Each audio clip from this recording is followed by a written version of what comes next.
makes it different. Oh my God, that was a huge one. Oh God, he's all over it. Oh, all over. Got him. Got him. Yeah. Neither of mine did. Be ready. You know, a few seconds if you hit him right on the turn. You know, he'll be right back. Yeah, look at that football. There we go, baby. That's what I'm talking about. Yeah, baby. Nice. Hey, what's up guys? Nick the Informative Fisherman here, and today we're putting a little episode together for you on how to fly fish.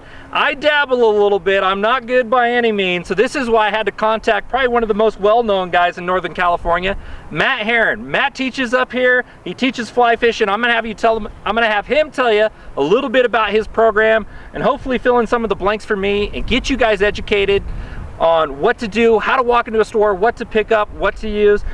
Now let's educate these guys. What do you think, Matt? All right, let's see what we can do. Yeah. Thanks, Nick. Yeah, no problem. Yeah. Right. Where are we located here? We are in Olympic Valley on the North Shore of Lake Tahoe, just south of Truckee, just north of Tahoe City. We are at Resort at Squaw Creek. That's the home base for my business. We run a school and outfitter, so essentially our kind of claim to fame is our classes and our education. We have 2 beautiful private stock trout ponds here. We do all of our classes on. We stock them every year. As you can imagine, we don't guarantee fish because it's still fishing, but chances are pretty good for beginners. You know, you're gonna get into a few. We offer a number of daily classes, the most popular of which is our cast and catch. It's an 1.5 hour casting lesson followed by an 1.5 hour of guided fishing on the ponds. Awesome. It's 3 hours. I think that one's our most popular because most people on day one want to, you know, learn a few of the basic casts and hopefully catch a fish. On top of that, we of course have the outfitting side of the business, which are full and half-day guide trips on all of our local waterways here on the North Shore. Very cool. We also have a couple private water options too. So Matt said he didn't promise anything, but he personally guaranteed me as we walked. I'm just kidding. Yeah. No, let's get out there, let's catch some fish, and then we're gonna start educating you guys on the gear along the way. But let's go catch some fish, man. Let's do it. And check this place out. All right, they're jumping right behind us. Stay tuned, guys. Okay, Matt, so I got my rod here. I got the leader in my hand, going down to that woolly bugger fly. I'm right here. Now, I see these guys pulling out the line in front of their feet, and I know what it is. I know it's working line that we're pulling out. So when I have this much right here, should I just put my fly in the water before I start pulling out working line? That's a great question. So generally we unhook the fly and we do pull out working line, and I always tell people start by pulling off as much line as you think you're gonna cast on your first cast. Okay. The fly, you can either set it in the grass below you if there's, you know, thin grass or you know, short grass that it's not going to get tangled in, or if you want, just plop it out into the water. It doesn't really matter. The biggie is as long as it doesn't get tangled, we don't really mind where you're putting so just stick it in your shirt. That's cool. You could stick it in your shirt if you want, but then you gotta unstick it before you start casting. So don't put it in your pocket, but out in the water in front of you or on the ground's fine. Yep. So and on the considering it's crazy windy right here, when you have wind, let's get her out there. The downwind side. So now the working line is basically all I'm gonna do right here is just grab with my finger and start pulling out working line, right? That's exactly right. And I'm gonna pull out a rough guesstimate of how much line I think I'm gonna cast out there. Bingo. So let's say I'm brand new. I don't wanna throw out a ton. I'm gonna just put out a little bit right here. So now this is where you were talking about that entry-level cast, the up and back, right? False casting. The false cast. So I'm just gonna pinch down here and come up and then put her right back out. So I don't have anything to work with here because I kept my finger down, right? Exactly. So I can hold it with my opposite hand. And when I go back and I go back forward, as soon as I stop, I'm gonna release a little bit and just loosen my fingers right here, right? That's exactly right. And I'm starting to get my range now. And you can see this working line, I got a little bit here. And so now I'm comfortable with definitely getting some more range out there. So now I'm just gonna strip off some more working line. That's exactly it. The key of all of that, timing is so important when you shoot line. And I can't stress it enough that you can only release line when you stop the rod. It's a stop and loosen. So as soon as you stop in that forward motion, loosen. Exactly. Now, can I ever do that when I'm going back? 100% you can. The whole goal of false casting, whether it's distance or direction, is to get to your desired target in as few false casts as possible. So when we start with beginners, we keep it simple. We only have them shoot line on the front cast in front of them. However, to get to that target twice as quickly once you progress as a fly caster, you can also shoot line on that back cast. So what Matt's saying right here is as I go back, I'm not releasing any. When I go forward, I loosen my fingers a little bit and let line out. Just like that. And it's answering the phone, right? Slow motion answering the phone. And put it Yellow. back down. That's it. Is that you, Matt? That's me. And there we go. Keep in mind too, one thing, you can shoot line on the backstop. Right. So when you stop, you can let go. When you come forward, stop and let go. But he was saying as a beginner, when we come forward. As a beginner, yeah, keep it simple. We try to break it down to the simplest Let the line come out when you're going forward on the stop. On the stop. When you hit the stop, let the line come out to increase your range. Bingo. But when you're just starting, try not to do it behind you. We got trees and stuff behind us here, plus you never know what buddy's standing behind you with the video camera. Yeah. No kidding. We don't want any free pierced ears on day one out here, so. Oh yeah. And it's funny you mentioned the trees behind you as well. As you can imagine, in normal fishing situations when you're not on a pond, we do happen to be in a spot with bushes behind us. One thing we'll talk about at some point today is roll casting. Okay. We can still make a 20 to 60 foot cast without making a 20 to 60 foot back cast, and it's great when you So it's simply like just not throwing the line behind us. That's exactly It's just keeping it right here next to us and getting it back out there with range. Bingo. And that's the roll cast that we're gonna go over later here. Yep. Okay, so just me, if I got my finger cinched down on here and I'm just going back and forth, picking it up and putting it back down. Yep. That's just a good way for me to get started and be comfortable with the rod, right? Exactly. And this is my false cast? False cast is keeping it in the air. So false casting is a series of aerialized casts. this is my false cast. That's exactly right. Slow motion, answer the phone, stop, answer the phone, stop, Bingo. stop, stop. Those stops are key. That's exactly it. A lot of people kind of come up to me in a class and say, "Oh, this is fly casting." Not exactly. You want a very distinct stop. So it's accelerate to a stop, stop, stop. This right here, that would be like going 0 to 60 in a car and tapping on the brakes. We want to slam the brakes. Stop. So it's stop. accelerate, stop, accelerate, stop, Yep. accelerate, stop. That's it. And as you get a little bit more line out, it's actually going to get a little easier. Yeah, I can feel it getting a lot easier. Yep. The more range I get out there, a lot easier it is. That's it. And it's about keeping it in a perfectly straight line, correct? Generally, yes. We want to bring our rod tip 180 degrees away from our target and then 180 degrees at the target. Okay. There are exceptions. So to the I don't rule, want to but really, as a beginner, I don't want to try this, is what you're saying? You definitely don't. We So want our just rod tip moving in a straight line path. Straight back, straight forward. Just like paralleling, right? Just staying on those train tracks. Bingo. Imagine this. The one thing I tell everyone to take home with them on day one, if they would remember one casting tip, it's we want our rod tip to travel in a straight line path. That's going to give us really narrow loops instead of big wide loops. Oh, okay. And the mental picture that I use to help people remember that is imagine if you stuck a paintbrush on the end of the rod, Okay. and you had a ceiling above you. You're going to paint a straight line with that paintbrush. So a straight line right across the ceiling. Exactly. Okay. Generally, that ceiling, when we're making short casts, because as beginners, we don't really need to be able to cast far, Right. that ceiling is usually tilted downwards a little bit, but it's still straight. So our rod tip is moving in a straight line to our stopping points, which is generally 1 o'clock and about 45 degrees. But that rod tip moving in a straight line is going to give us that So really the tight clock loop. right here, what am I looking, 10-2? Or am I looking 11-1? More, I would say 11-1. Okay. Maybe even, to be honest, 11's a little high on the front. We Okay. stop at 1 o'clock on the back. Okay. And 45 degrees-ish. And that So 45, 9:30? 9:30 is a little better. Yeah, Okay. 11's a little high. So what Matt's talking about is, let me get this line out here in front of me so I don't put the fly in Matt or I. yeah. So where I finish with the rod behind me would be about 1 o'clock. Yep, that's even right a little here. far. Yeah, right there. 1 o'clock. So look at the clock right here. Picture the clock right on the side of my head. And then as we go forward, we're right around 9:30, 10, right in here. Yep. And that's a good starting, right? That's it. That's exactly what we teach on day one. We keep it very simple. So that's where you want to get started with that, guys. That's it. Awesome. Angles. Oh, look at you, man. So they're eating hopper. Oh, shoot. So they know what a pro's cast looks like, in case you guys were wondering. There you go. Oh, he flashed on it. Come back, eat it. So the setup I'm using right now is called a hopper dropper. There he is. That one ate. Oh! You gotta be kidding. I just flashed on mine right here. So what we have is a grasshopper pattern. It's summer, and it's especially on windy days, we like to fish terrestrials. The main terrestrials that we fish as fly fishermen are grasshoppers, ants and beetles.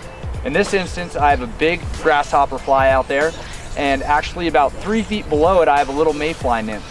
So we're kind of using our hopper as a dry fly that the fish can come up and eat, but we also have a wet fly, a nymph below it, and when that fish eats that nymph, the hopper is actually used as a strike indicator. So if that grasshopper goes under, we know that that fish ate the bottom fly. Awesome. There he is. Okay, fish on.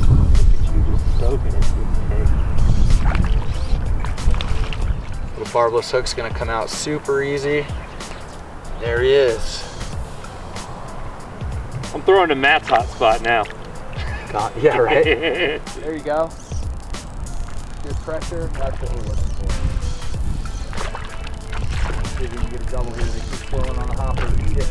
When I strip the line is how we're retrieving right here. This is how you retrieve, you strip. Just down, right behind my index finger there. Exactly. Whatever finger you want to use. Oh! I had him. As Matt mentioned to me, you see the wind blowing the line? If I have my rod right here, I'm in a bad position. I want to keep it in the direction of the line. So down here, and I'm keeping my rod tip low. As I retrieve, I'm stripping through here like this. In that case, when he hits me, I'm not trying to pick up slack line. If I see the fish strike it, I'm not trying to whip up a bunch of slack line and not put the hook on the fish. By keeping in the direction of my line, I have way less slack. So immediately when I go to lift my rod, the hook's penetrating that fish real fast. You know, a smart, educated, especially bigger fish, become much more wise. And a lot of the time they won't chomp down all the way, or they deject that lure a lot faster, or that fly a lot faster. And the quicker you can get on that hook set, the more fish you're gonna bring to the bank. So keeping perfectly straight with that line when that wind's blowing, if I had that loop and he hit right there and I see my line jump, I might go to set the hook, it's just all slack and I miss my opportunity. So by keeping that line straight out there with the rod and your rod tip low, you're picking up a lot more line as you lift your rod tip. Yeah. If I was in a high position like this and then I went to set the hook, I'm only setting it a couple feet. Versus like Matt said, if I keep a really low position and then go to set it and I'm straight with my line, I'm moving a tremendous amount of line. I don't need to wham, jerk it, it's real light. All I have to do is lift it. You have small sharp hooks and that's gonna penetrate the fish enough. Plus you're gonna put a nice load into your rod and your rod's fighting the fish at that point, not you trying to fumble around with a bunch of loose line. Woo, coming at me. Doubles. Oh, he's got me in the weeds. In the weeds. And he's out. That was a little better. Oh yeah, he's got some weeds on him. There we go. There we go. Doubles. First one of the day. Nice one, Matt. You too. There he goes. There he goes. So the next kind of casting technique we're going to discuss is when we have stuff behind us, yet we still want to false cast. If you notice, we have some shrubs, some small trees behind us.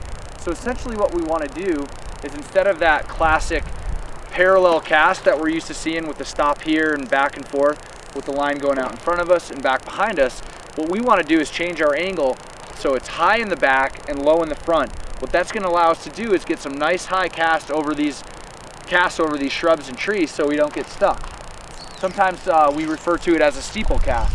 The easiest way to remember it is, imagine you have a church steeple behind you that has a really tall roof on it. That's where you want to cast up nice and high. So the wind's picking up. Let's see what we can do here. So we're going to go high behind us and low in front of us. High and low. High and low. High and low. And then eventually, when you're ready to let it land, when you get to the desired distance and direction, let it fly. Another cool thing about fly casting as compared to maybe conventional gear where we have a little bit of an advantage is when we make a cast, say we cast out about 35 feet like this. We make a cast out, and as soon as that lands, we see a fish jump to the left or to the right. Unlike conventional tackle with spinning rod or spinning reels and bait casting reels, if I wanted to instantly change directions as soon as my cast lands, the first thing I'm gonna have to do is reel in 35 feet of line. With the fly rod, where the advantage comes in is this right here. So I just made our steeple cast. It went out about 30 feet or so. All of a sudden, a fish jumps to the left. I'm just gonna pick it up and cast it to the left. Right like that. Here it is one more time. We make a cast. We want to change our direction to the left. You pick it up, make one pickup and lay down cast, and it's game on. We didn't waste any time. That one took the dropper. Let's see if we can catch 2 on one cast. One on the dry and one on the dropper. Nice colors on that fish. Drain down here that dumps in cold water. Launched them. Maybe I put a little too much into that one. Hey there, Chief. Oh, perfect release. That's how you do it every time. You encourage him to get off. It makes a difference. Oh my God, that was a huge one. Oh God, he's all over it. Oh, all over. Got him. Got him. Yeah. That's one big one in here. That's not just an 18-inch trout. Oh my gosh. I'm gonna net it for you. Yeah, that's fine. So if you notice, the key here is keep the rod bent at about 45 degrees, especially with these small barbless hooks. If that rod is not bent at all, these fish are just gonna shake their head and it is game over. About a 2.5, 3 maybe. Haven't got a good look on his sides yet. While I'm bringing this fish in, I'm always keeping the green fly line or whatever color it is outside of the rod tip. Boom. Very nice. Very nice. He's head up in there since he's in. There we go. Beautiful grasshopper rainbow. Gorgeous. That's what I'm talking about right there. You know, when you're out here and you want to take somebody fishing, especially if you want to teach them how to fly fish, come out here, learn from Matt on the ponds. We're cracking fish left and right, and then look at the fish you can end up with at the exact same time. You could take a beginner and not go out there and miss all day long, learn from an incredible guy like Matt, crack big rainbows and a bunch of rainbows at the same time. That's it. It doesn't get much better than that, guys. So what we have here is your kind of classic terrestrial grasshopper pattern. Within the fly fishing world, most of what we fish with is aquatic, whether it's sculpin, you know, small fish, or mayflies, stoneflies, caddisflies. But many times, especially on windy days like this in the summer, those terrestrials are getting blown into the water. And a terrestrial is simply just a land-going bug that, for whatever reason or not, ends up in the water. And to trout, that can be a rare treat because they eat the same stuff every day. So on windy days like this, we have flying ants, we have beetles and grasshoppers, and so far today this has been one of the killer patterns that those fish are really keying in on. And that first big fish we got a little while ago, that's what he took, or she, it was a female. And it's just big, meaty, and it's kind of the double bacon cheeseburger of the bug world, if you will. There's a big fish. Another nice one. Another nice one. Probably that one that just kept denying it. Okay, so we got one big eat on the grasshopper and one on a streamer. Another really nice fish.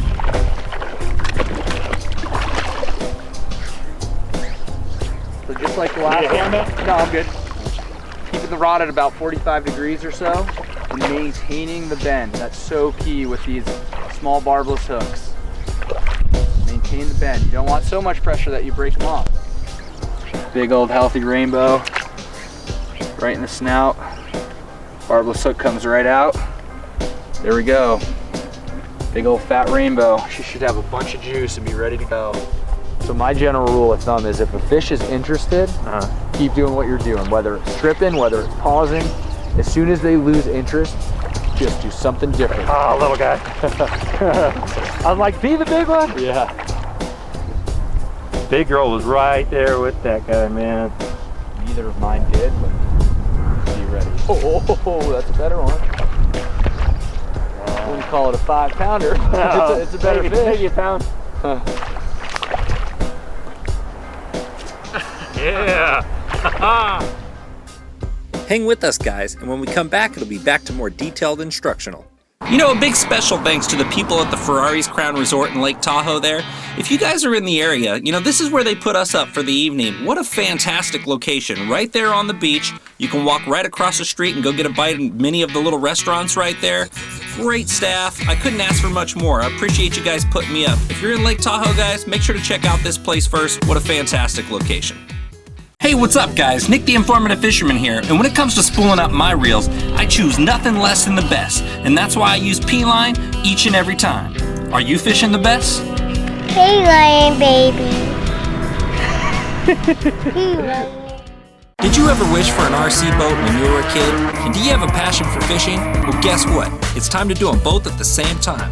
With RCFishingWorld.com's RC Fishing Pole, it's time to be a kid again.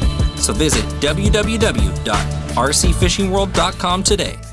Ever tried pulling a planer board next to your boat when trolling or fishing from a swift current bank? If not, you're missing out on one of the most phenomenal fish catching machines on the market today. With Yellowbird planer boards pulling your lines perpendicular to your boat, you can't help but catch more fish. Find out more by visiting www.yellowbirdproducts.com. Have you been to rustylures.com? Did you know they offer free shipping on anything over $29.99? And with all the latest and greatest in bass fishing gear, from punching tackle, umbrella rigs, swim baits, and you name it, there's really no reason for you not to be getting the best deal online today. So go to www.rustylures.com. Have you had the chance to fish the baddest hoochie on the market today? That's right, I'm talking about the Shasta Tackle Wiggle Hoochie, one of the most dynamic reaction trout and salmon lures that runs second to no other for pulling and triggering fish into striking. So I guess the real question is, are you catching all the fish you should be catching?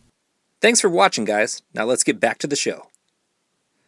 Okay, Matt, so let's say a beginner first walks into the store. They've never purchased a fly ever. I'm going to go out to the lake, and we're also going to talk about beginner lines here. We're going to talk about floating lines and fishing on that 5-weight, but we're going to get into that. I walk into the store.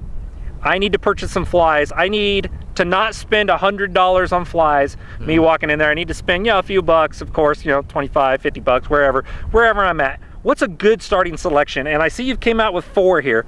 What would I get started on, and how would I utilize these? Yeah, definitely. So as far as what we have here, we have a few of our basic patterns. Of course, there's a lot more to it than this, but to keep it really simple, some of the main bugs that we try to represent while we're fly fishing, especially for trout in many of the rivers here in the Truckee area, and to be honest, most of the country, is right here we have an elk hair caddis. This is one of the most basic universal dry flies for a caddis, and this fly represents the adult life stage. Next here we have a beadhead pheasant tail.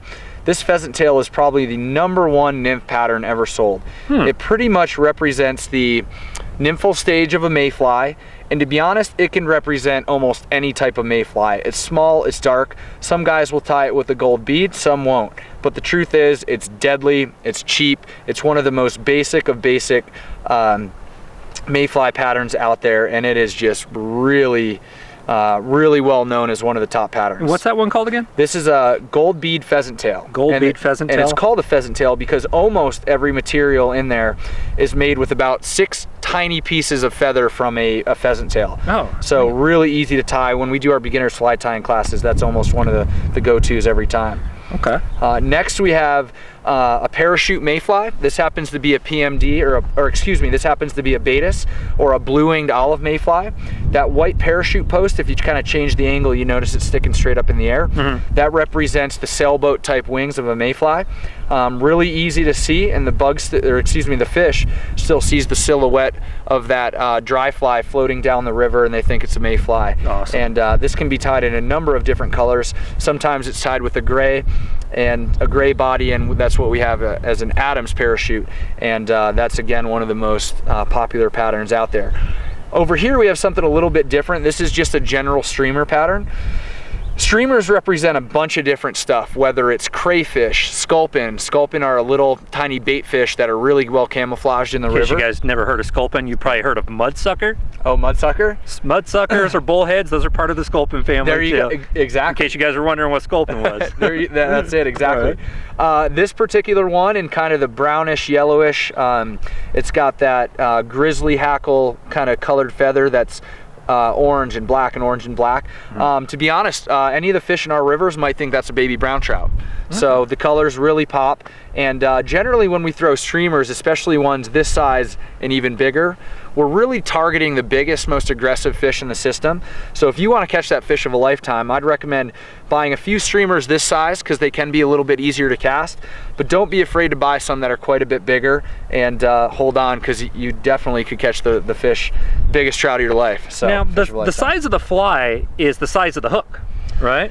Generally, yeah. So the way it works is, what we'll do is we'll go into the river, we'll start lifting up rocks, we'll see bugs flying around, and from the fly tire standpoint, we're going to take the size of that bug, we're gonna take a blank hook that's about the same length as the body of that bug, and we're gonna add fur, feathers, natural, synthetic material, all kinds of different stuff, tie it to a hook to generally represent the shape, the size, the shape, and the color of that exact insect. It's all about matching the hatch in fly fishing. Exactly right. Now, I've seen some guys throw some foreign things, but what, 95% of the time at least, it's about matching the hatch perfectly?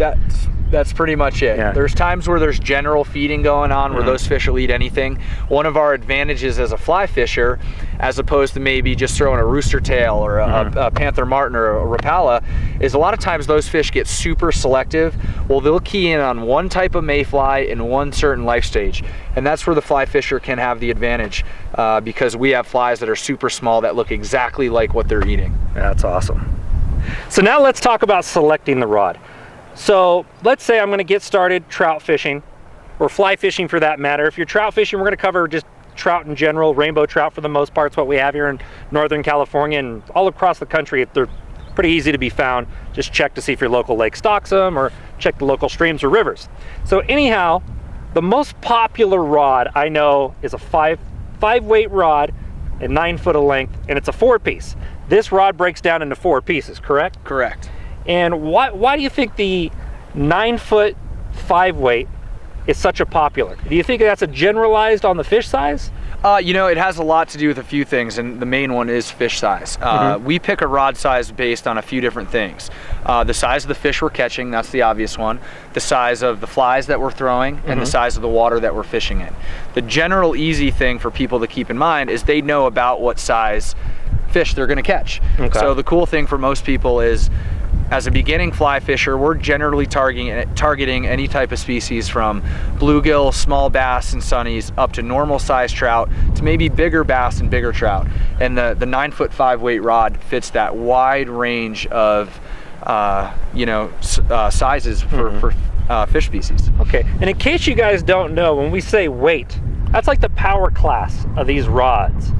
And it goes from how small to how large? Believe it or not, we actually have Sage Fly Rods makes a 0 weight, even all the way down to a 000 weight. And we're talking, you know, small, tiny brook trout that may be a max of 8 or 10 inches on small mountain streams, all the way up to something like a 14 or 15 weight, which is going to be for your blue water species, shark, you know, marlin, big tuna, that kind of stuff. We're talking like a broomstick, but it's a fly rod. Awesome. So adjusting the weight of your rod at the same time, I know the line, when you're going to buy fly line, it's referred to as the weight, right? Exactly. So one of the things that's kind of deceptive, which can be confusing for a beginning fly caster or fly fisher, is we generally say, as Nick was saying, a 5 weight rod. Well, that's a deceiving term because it has nothing to do with how much the rod actually weighs. It actually is in direct correlation with the weight of the line that goes best with that rod. So if we had a 4 or 5 weight rod, we would want to put a 4 or a 5 weight line with it. Right. And generally, it's very easily marked. You know what size rod you have. You look at your fly line, and you're going to buy one that matches the same size as the rod. Okay. So let's say I just bought this rod, and I just bought this fly reel. How do I match this reel size to this rod? Do you have a good generalized tip for us? You know, because I've seen some monsters, you know, for those big offshore species. Yep. So if I picked up a 2 weight fly rod and one of those monster reels, it would look pretty funny, right? It would look very funny. So how would I know not to do that, aside from the obvious? No, for sure. So the cool thing with reels, much like rods, they don't really come with a weight designation. We don't have a 5 weight reel, but generally they come in classifications that have different numbers. Every company's a little different, but say you have a Sage 4250 reel, which is what this is. This is a Sage 4200 series, and the 50 part has to do with the fact that it's generally rated for 5 and 6 weight rods. Oh, so the 50 is that 5 to 6. Exactly. So the other, to make it even easier, to be honest, with the Sage reel, you could go to the Sage website, see your 5 weight rod and match it with the reel, and it'll tell you. To make it even easier, go into your local fly shop. We have tons of them scattered throughout Northern California, the Bay Area, Sacramento, up here, Redding, of course, they're all over. Even in SoCal, there's a bunch. Go in there, talk to the guys, tell them you're a beginner, and literally they will do everything they can to simplify the process and get a matching rod, line, and reel outfit in your hands. Okay, so I talked about their sinking line, There's the line where just the tip sinks, the whole line sinks, and then there's floating line. For a beginner, what are you going to suggest? 100%, we always push beginners towards a weight forward floating fly line. So the weight forward part can be a little confusing, but the floating thing seems obvious and the line floats. The weight forward part means generally with trout fishing, we have fly lines that are about 90 to 100 feet long. Usually if you take a 100-footer to make it easy, 70 feet of that fly line, the 70 feet that's connected to the reel is very thin. That's called the running line. Where the weight forward comes in. So the deepest line on here is the running line. Exactly, the deepest stuff, the part that's closest to the arbor, and actually for example, what is that, orange in here? Yeah, so the orange is actually backing. Which is a whole nother subject in itself. But every time you buy a reel, you're gonna put backing on before the line. Again, your local fly shop's gonna do that for you. They're gonna keep it really simple. All right.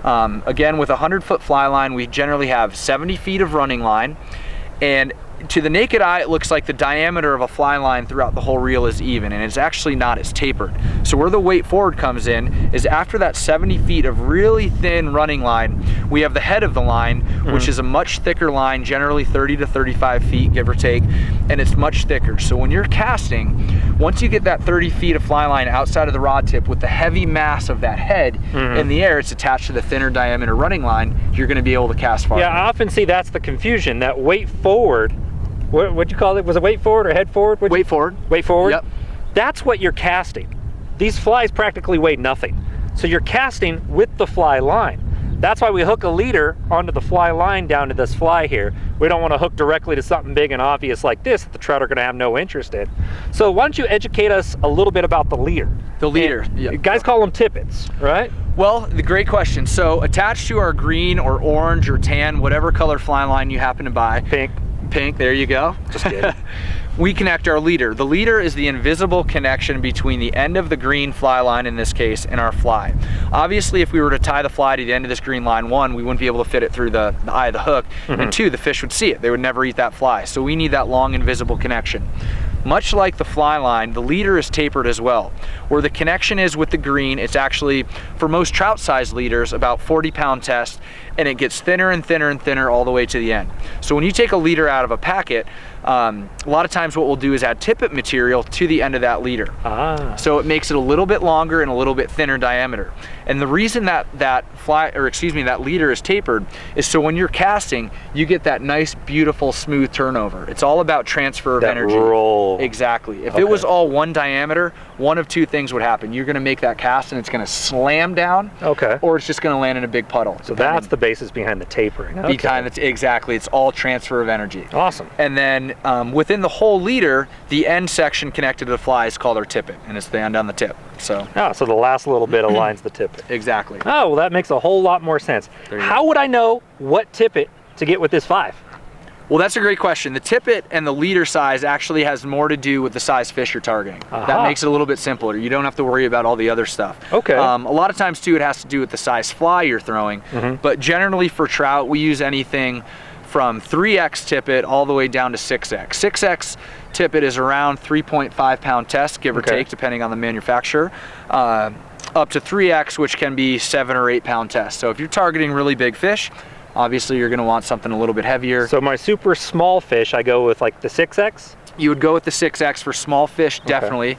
The other side of that is, though, if you happen to get into really selective, picky big fish, much like we have here on the North Shore, especially the Truckee, a lot of times we're using smaller tippet than, say, most people would be using for just to be more stealthy, fish. Right? More stealth, that's so remember that thinner line presents something a lot more stealthy. They're gonna focus more on the fly than your line at that point. Exactly. Awesome, I think those are some great tips for guys to get out and get those guys. Thank you very much. And yeah, definitely, I can't stress it enough. You know, head into your local fly shop. Those guys will talk your ear off just like I am right now, and they'll get a great, you know, matching outfit to get in your hands. So cool. Let's go get some more fish. Let's do it. Matt, so I'm throwing this little grasshopper type of guy right here, and I know it's floating. But what's the most popular term you guys are using for floating? I know it, but I hear it used a lot. And if you're brand new to fly fishing, you probably never heard it. Yeah, generally with the gear guys, it's called topwater. We call it dry flies. Dry flies, floating flies. Exactly. The dry flies float. They're usually a little bushier. They have a larger surface area. They're tied on a lighter hook. and those flies are designed to float and sit on the surface of the water. So one issue with the wind that we run into quite a bit is the wind blowing into your casting shoulder as a fly caster. So right now we have a wind that's blowing from my right to my left. And to be honest, I'll never say it's really dangerous, but it's something you want to be wary of. As a right-handed caster, if I'm going like this, back and forth casting, and that wind is blowing that fly and that hook into me and into the rod, it's going to screw up your casting a little bit. So one tool that we can add to our casting repertoire, I guess you could call it, is casting off our opposite shoulder. And everything is exactly the same. It's an acceleration to a hard stop at about 1 o'clock. And what it's gonna do on that opposite shoulder is keep that line and that fly downwind away from us. So it's gonna look something like this. And as soon as we start making that cast off that opposite shoulder, we don't have to worry about that wind, that hook, anything getting blown into us. So it's just one thing to keep in mind if you are out on the water and the wind picks up and it's blowing into your casting shoulder. Double. Oh, decent! How was it going? God! Man! Haunted. On over there. Dude, this one's shaped like a football. Woo!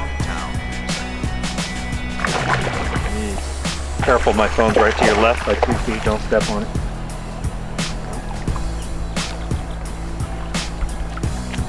Just don't break the net. There you go. Keep her weight in the water. Holy cow. Yeah. Sorry. That's a chunk.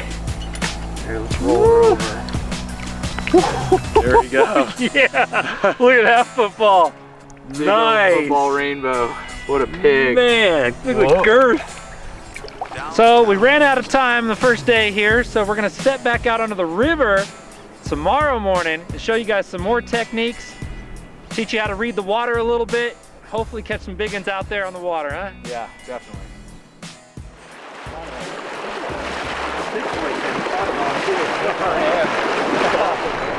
All right, so it's day 2 now. We came out to the Truckee. Matt's taking us to a few different spots today. I just got the first little tiny rainbow of the morning, the smallest fish he's ever seen out of here, so at least we got that out of the way. There you go. Hey, if I'm breaking records, I don't care what it is. If I trip over a moth and catch a butterfly on my way down, it's a record. Deal with it. Just kidding. No, but we're gonna show you some techniques along the way out here, how to read some water.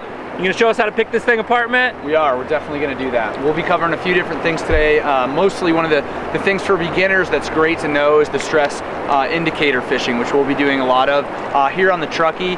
We do that probably 90% of the time because most of that fish's diet is underwater. It's kind of a rare treat when we get to fish dry flies. So to keep it simple on day 1 for beginners, we teach a really easy indicator cast, and in a little bit here we'll go through the setup and see if we can't get into a few browns and rainbows here on the Truckee. Awesome. Let's do it. Let's do it.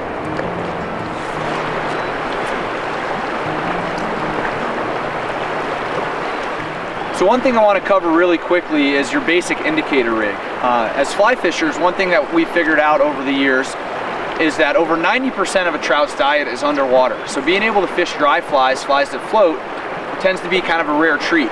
It's a lot of fun when we get to do it, but to be honest, when we're out here, you know, we want to be catching fish too. So if there's no fish coming up and rising and eating dry flies on top, those adult insects, we usually are fishing an indicator rig. And this is the single most effective technique for catching trout almost anywhere in the world once you figure out how to do it. So this strike indicator here, it comes in all different sizes and colors.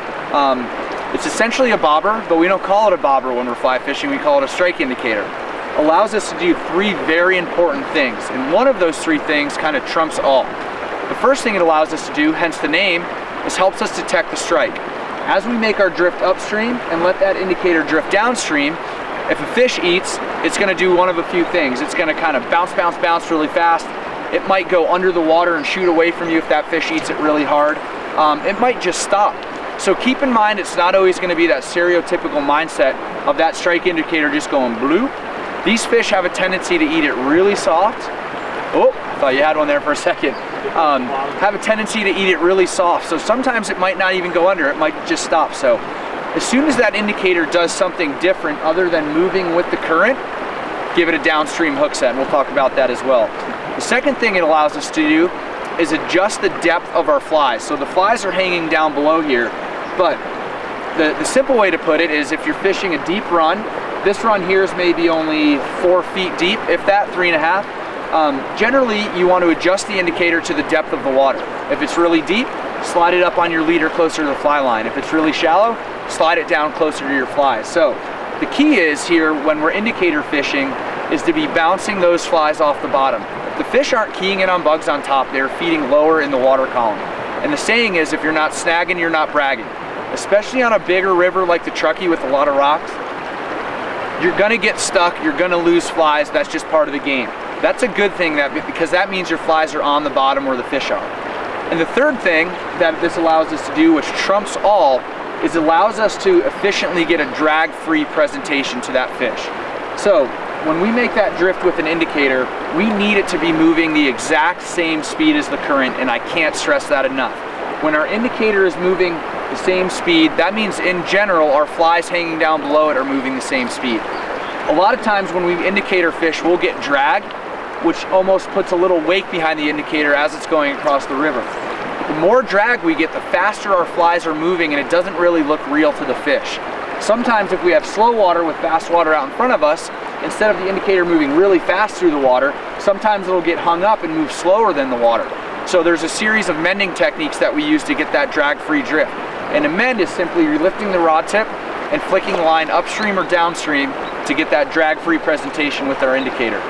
Keep in mind, one of the reasons we need it to look so real is because all of the bugs that are in the river and get dislodged from their rocks are just tumbling with the current. They might be swimming around a little bit, but they're at the current's mercy once they get ready to hatch and drift down, or once they just unintentionally get dislodged from that rock. So all of these bugs are moving naturally. As soon as a fish sees something moving too fast or too slow, it's kind of like a red flag, and they think, yeah, you know, something doesn't really look right. Especially here on the North Shore, where we have some challenging rivers, that drag-free presentation is so important. And once you learn to master that drag-free drift, you're gonna start catching a lot more fish. Let's see what we can do here. I'm gonna make a few casts. You're good there, Nick. Very smooth. Generally, we make about a 45-degree upstream presentation and let it drift with the current. In this case, Nick casted right over me. We'll see if we can not get tangled here, but that's all right. So, what we don't want to do is cast straight across, because if you watch what happens with a straight across cast, we're instantly getting drag. If you can see that indicator out there, it's dragging and it has a wake behind it like a boat. That's not ideal. If we cast straight upstream from us, it's pretty much going to land in really shallow water, and it's not really moving at all. You're probably going to get stuck. So that 45-degree upstream presentation is a good starting point. And then simply what we can do is mend upstream, mend downstream, depending on what the current's doing. As long as you're getting that nice drag-free drift, you have a really good chance of getting into some of these trout on the Truckee River, or any other river for that matter. Another thing to keep in mind is when you have water that's a little bit off color, or even muddy for that matter, as far as trout fishing goes, you can get away with a lot stronger, a lot heavier tippet than what we're used to throwing. They just bumped the flows on the Truckee on us here a couple days ago, so it's got a little bit of an off-color tint to it, a little bit of murky greenish color. So what that means, we're used to throwing 4 and 5, sometimes 6X on the Truckee, usually 4 and 5. What we can do is bump that up to maybe 4 or 5, even, 4 or 5, all the way up to 3, maybe 2X if we're throwing big bugs. So just keep in mind when that water's a little bit off color, those fish aren't getting quite as good of a look at those flies in that tippet. Feel free to upsize your tippet a little bit and go with something that's a little stronger, and that'll also give you a better opportunity to land fish quicker, especially in a little bit higher, faster water. They just bumped the flows again a couple days ago, so maybe 4, 5, 7 days from now, maybe a week, this water is going to be gin clear, and that's when you're going to want to drop back down to those smaller tippet sizes. So what Matt's doing here is he's kicking over the rocks. We got this seine right here, and we're going to see what we come up with for the bugs. This is going to help us match the hatch, so we'll give you a close-up here. And I'll put them in my hand too. That'll give you a little better look at them. As fly fishers, one thing that we try to do constantly is match the hatch. And here on the Truckee, one of the most important types of bugs we have throughout the season, especially spring through fall, are caddis flies. So these right here are what we call almost a green rockworm. It's not really a worm, it's a caddisfly. That's just the name we have for them as fly fishers. But these are the types of caddisflies that don't build a case. They're free-living caddis. So if you notice right here, we have a small brown one. Similar to that fly right there in the brown color. Here we have a green one. That's really where we get the name green rockworm. And there would be the larva stage of this caddisfly pupa. So we have green and green, brown and brown, and we're really trying to match that hatch. Size, color, and shape are the big three things that we're looking for. And this right here happens to be the larva stage of these caddisflies. They'll then turn into a quick stage where they're a pupa, and then they hatch as adults and fly away. They become winged adults, and that's when the mating happens and the whole life cycle starts all over again. So there's one of the stages that we try to match as fly fishermen here on the Truckee, as well as a type of fly, and that right there is a caddisfly. So as fly fishers, another thing we try to do alongside the caddisflies is match up our mayflies. It's really hard to see right here, but this would be a green drake mayfly hatch, or excuse me, a green drake mayfly nymph. You can see some wing pads starting to form on the top side of that bug there. That means this fly is probably going to hatch here pretty soon. On the other side of the side spectrum, right there, that little tiny thing is a blue-winged olive or a Baetis mayfly nymph. That one probably just hatched this year, and he's going to live in the river for a year or two before he gets even half the size of that one, and then they'll hatch and start the whole process all over again. This right here is like cotton candy to a trout. They just go nuts. So one of the unique things about the Truckee is that it's loaded with crayfish. And that's one of the reasons our fish are so famous for getting so big. So right here we have a live crayfish. He's missing a claw there. But as you can see, we have a few different types of crayfish patterns that we fish. To be honest, we usually dead drift them. We don't so much strip them like your typical streamer. And what we'll do is just put a crayfish pattern under a strike indicator. We'll tie another fly a couple feet back off the back side of the curve of the hook there, and get ready, because a lot of times when you're fishing crayfish patterns, you could potentially hook into one of the biggest trout of your life on this river. So a huge food source for fish, especially the big ones. Once they get to a certain size, they kind of stop eating those little tiny bugs and start concentrating on stuff a little bit bigger. This is pretty much your perfect size. Well, there he goes, he's in the water and gone. That was the perfect size. So in the river, we can catch them this big, even bigger, but generally as those things get really big, they fight back, and those fish really don't target the big ones. But this size and that one that just popped in the water, really good size to think about tying flies that size and shape. So one of the other really big flies that we have in the Truckee is a golden stonefly, which is what we have right here. This is a natural we just pulled out of the river. And as you can see, it has a very segmented body, almost armor plating on the top that are a really muscular looking bug. And you can't really see it, but he has two long antennae sticking out of the front there. So what we do is we try to fly ties that represent that. Here we have a light and a dark version. If you notice, the similarities are the two tails. Oop, there he goes. There's a runner. We have the two tails, the two antennae, a very segmented back half to the fly, very muscular looking legs. Let's see if we can get them to go over by the other flies, and two antennae. And as we tie these as a fly tire, we pretty much just try to tie something that's big and muscular. This right here, this pattern's called the brick. This is one of my favorites for the Truckee, and this one's tied by Umpqua, the Umpqua Feather Merchant. So if you see these around, feel free to pick a few of those up for the Truckee. And as you can see, it's a really close representation to the fly there. And there he goes. We're gonna let him go back in the water, and he might be lunch later for a trout. So we have a light and a dark version. Make sure you pick up a couple of each, and start picking up rocks when you get down to the river. Try to match the hatch. Nice rainbow, really good fish.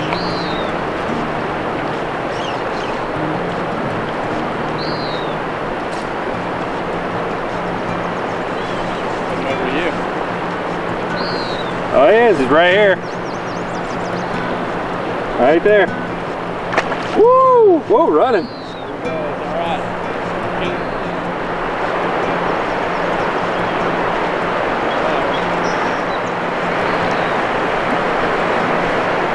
Big old Truckee rainbow. There he is. Nice fish. White tips on the fins, really healthy. So what we have here is an adult blue-winged olive mayfly. As you can see, he's got the very upright wings, which is standard of all mayflies when they're at rest. He's got kind of an olive colored body and that dun kind of muted gray color to it with a few of those little veins in there that you can see. That's the dun stage of a blue-winged olive mayfly. And we see a lot of them this time of year. Here in the next couple weeks, we're going to start to see less of them, and we'll start to see a few more PMDs, which is a pale morning dun mayfly, that instead of an olive body is a little bit more yellowish to pinkish, little tan, kind of much lighter color. So there's your classic PMD mayfly. We have these all across the west. Excuse me, Baetis, blue-winged olive mayfly. We have them all across the west here in most of our trout rivers. There he goes. All right, guys, so now what we're gonna do is teach you about the roll cast. A roll cast is a very effective cast if you have obstacles behind you. So Matt, why don't you break this down for us, show us how it's done, and let me dabble at it. All right, so let's give it a try here. So, as Nick mentioned, the roll cast is good for making 10 to 40, 50-foot casts as far as you want without making a cast that far behind you. Simply, all we do is once we get the line out in front of us, we're gonna slowly bring our rod back to that 1 o'clock stopping position that we talked about yesterday, and we're gonna create what we call a D-loop. The D-loop is right here. Here's the straight part of the D, here's the curved part of the D, so there's your D. We always need to have some green or yellow or orange fly line in the water in order for this cast to work. Let me get it back out here. We have the current dragging it down, so I'm gonna reposition it every once in a while. But the key here is to keep the fly line in the water. So what we're gonna do is we're gonna drag it back slowly, barely tilting that rod away from us. We're gonna let that D-loop form. We're gonna stop at 1 o'clock, and we're gonna chop and push that rod out in front of us and that line. Here's the motion again, right here. We're simply gonna drop our shoulder and our elbow and chop that hand forward. Just like in false casting, our roll cast is gonna be much better if we can get that rod tip to travel in a straight line path. So here it is one more time. We're gonna slowly bring it back. The key is to pause, hit a stop there for just a second, and chop it forward. So right there is about a 25, 30-foot cast without making a 25 or 30-foot back cast. A really efficient cast that we use all the time while we're fishing. I'm gonna sacrifice myself to show you how good this works. I'm gonna be the tree standing 4 foot behind Matt. There you go. We're gonna bring that rod back, create our D-loop pause, chop it forward. Perfect cast every time. Here it is one more time. We're gonna slowly drag it back while keeping that fly line in the water. We're gonna stop at 1, chop it forward, create a straight line, straight rod tip path with that fly rod. It'll go straight every time. The key here, the reason this cast works, because when we false cast, the weight of the line is what causes the bend in the rod and for the rod to load or to bend and the cast goes. If the line's not in the air, we need something else to create the bend or the load in the rod. So what causes it on the roll cast is the water tension grabbing that fly line, and when you come forward, that rod's gonna bend from the weight, or I should say the grab of the water snagging that fly line and creating load. And then chop it forward. That one was awful. Chop it forward. And there's your roll cast. So what we're targeting here, when you look upriver, you're gonna see this ripple, that rippling water. It's all relatively about the same depth, but then it runs into something, and what that something is a little washout area, a little deep spot, and we call those buckets. On the rivers like this, they're referred to as buckets. This is a pretty small one, so it's a little bucket.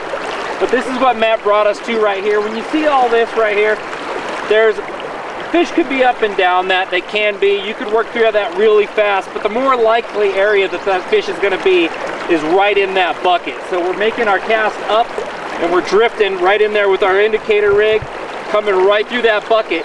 And then on the back end of the bucket is the tail out. Matt was out here, what, yesterday? Yep.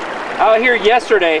And another thing it refers to in fly fishing and river fishing for that matter is seams.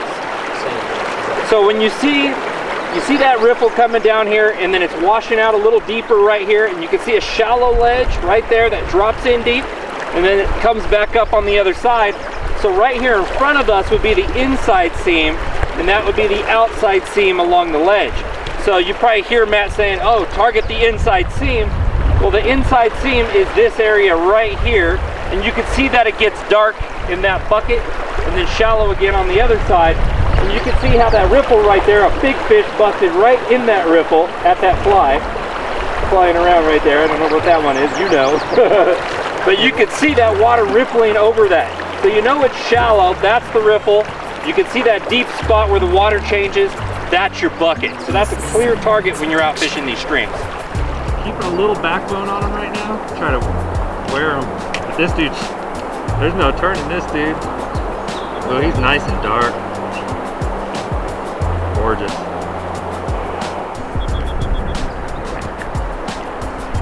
Going over, that's good. Tired. Give up. Give up already. Yeah! Woo! I just broke off a big one a little while ago, and it was blood pressure was coming up. Got a good one here. Yeah, dude. Yeah. There we go, baby. Oh, this is great. Been putting in work for this fish. We're gonna get some big ones, I got a feeling, but I'm really happy now. And if I don't get another one, I'll be very satisfied earning this fish. There you go, give her a drink there for a second. I'm just gonna let her. I'm a reviver. There you go. Take your hand off her gills, just slide it back. There you go, she'll catch your breath. There she goes. One thing you want to look for that'll make your life a little bit easier when you purchase your first fly line is welded loops. And a welded loop is simply a loop that comes on the end of the fly line. What makes it even easier is that most leaders that are connected to the fly line when we're fishing also come with a perfection loop on the end of it. So a lot of times all we have to do is put those two loops together, which can be really easy. It's something anyone at a local fly shop can show you, any guide or instructor. You also might want to check out a website called animatedknots.com. I'll also put the illustration right here over the video. Okay. Go back to it, Matt. So if you want to figure out how to tie that, just pause that right there in the episode and check it out and try it, and then come right back. There you go. So that right there is your loop-to-loop connection. We have a welded loop on our green fly line. And look, there's a bug right on the tip of my finger there. And we have a perfection loop again in the leader. And most fly lines nowadays come with that welded loop. The people that don't like them, you can just cut above that and you can do your normal nail knot to leader. But for beginners, we try to keep it as simple as possible. And we have that nice loop-to-loop connection. It's a really smooth knot for going through the guides. And definitely look for it the next time you buy a fly line. Is there another one over there? Yep.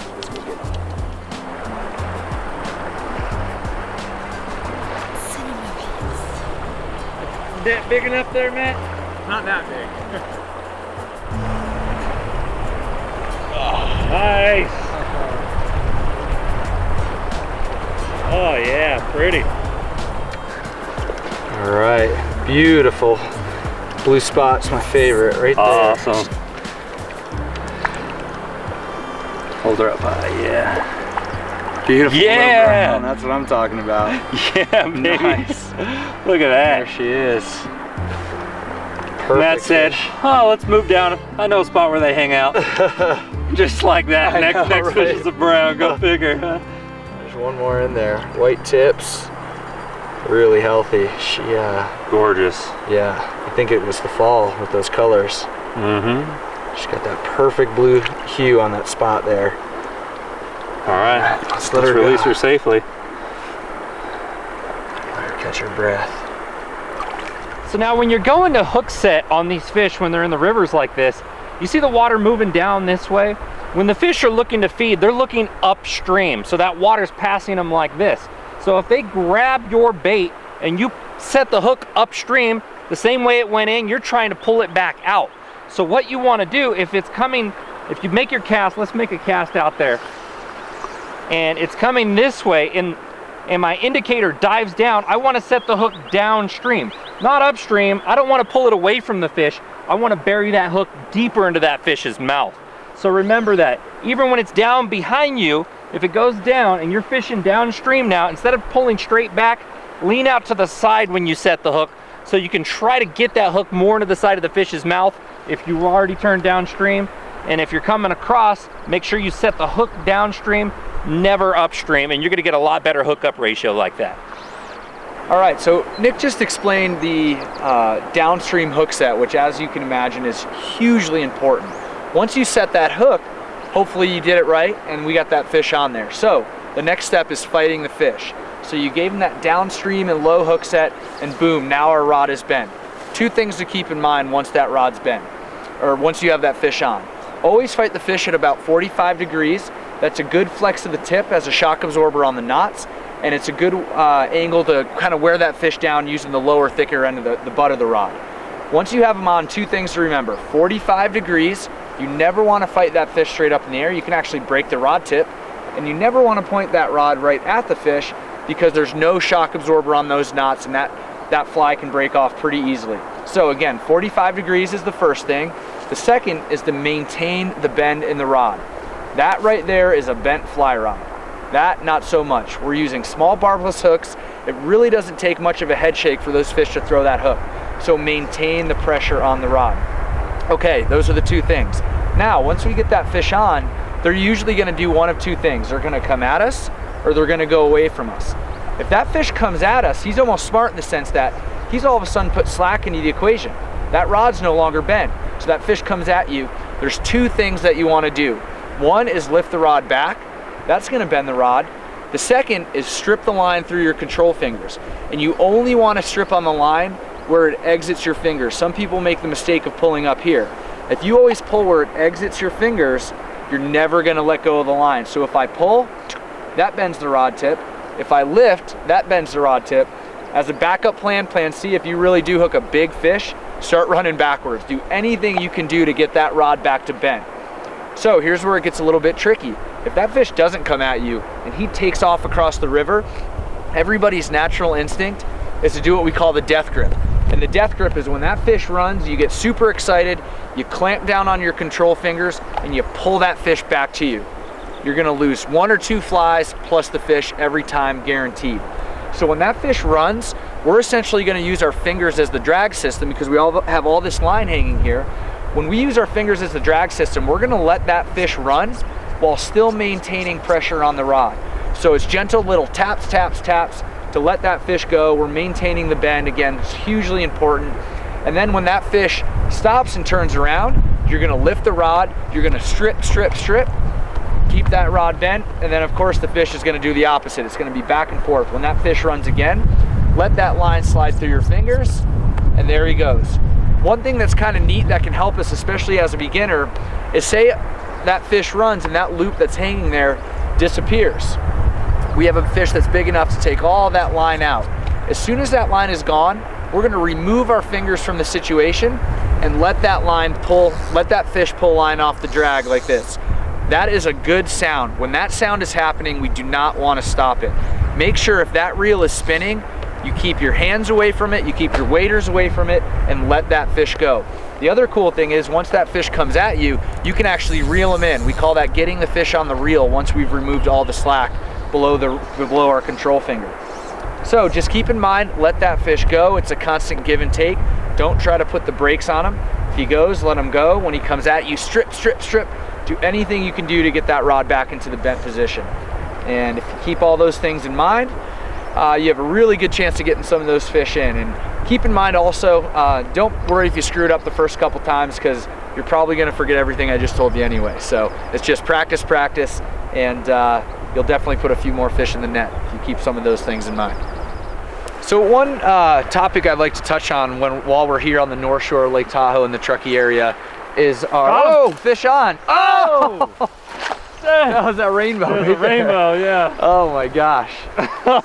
That's a topic we always want to touch on, in case you guys were wondering. Oh, that that was a good downstream hook set too. Oh. That fish was shaking his mouth so bad to throw that hook. All right. Well, anyway, one cool thing we have going on the North Shore here of Lake Tahoe, and to be honest, it covers kind of the whole greater Tahoe area, is the Truckee River chapter of Trout Unlimited. We actually were lucky enough to start a Trout Unlimited chapter here in Truckee about 3 years ago, and since it's really started to take off. One cool thing that we have going on as kind of a fundraiser is our Tahoe Trout Bum hats. We have stickers, we have t-shirts. You can see what happens to the hat after you wear it fishing every day for a couple years. You get a new one that looks all nice and shiny there like Nick's, but within the whole scheme of our local Trout Unlimited, we have a big project going on that we've really been working on hard the last few years. On the Little Truckee River, we have a trout habitat improvement project that we've been working on the permitting on for quite a while now, and the permitting's almost done. The next step is the fundraising, and we've really been selling a lot of these hats, t-shirts, so if you have any interest in getting one, feel free to go to our website, which is tahoetroutbum.org. Again, tahoetroutbum.org. We have a bunch of the goodies on there, a bunch of swag, and we're doing a really nice habitat improvement project on the Little Truckee to try to improve spawning habitat, adult water habitat, making stuff deeper, putting some in-stream boulders and stuff like that. So it's really a great thing we have going on here on the North Shore. And on the 28th, we're actually doing a raffle for a lifetime fishing license in California. So again, if you go to the website, yeah, it's a pretty sweet deal. You can buy a raffle ticket for 15 bucks. And we have a big barbecue on June 28th. Check it out. All the information's on the website. If you're the lucky winner for 15 bucks, you could be going home with a lifetime California fishing license, and you'll never have to worry about buying another one again. So awesome. Yeah. Now, if you guys forget any of the links or the websites that Matt told you, check in the description of this video below. I'm gonna make sure I have the links to Matt's guide service, his class. You can come up here to Tahoe, learn from Matt personally, fish on the pond that we did yesterday, smash trout, learn from this man right here. It doesn't get much better than that, guys. So make sure to check it out and have fun. And that's how to fly fish with Nick the Informative Fisherman and Matt Heron Fly Fishing, school and outfitter located just south of Truckee, California in Lake Tahoe. Appreciate you taking us out here, Matt. It's a great time. I had a blast, man. It was a little rough this morning, me breaking off fish.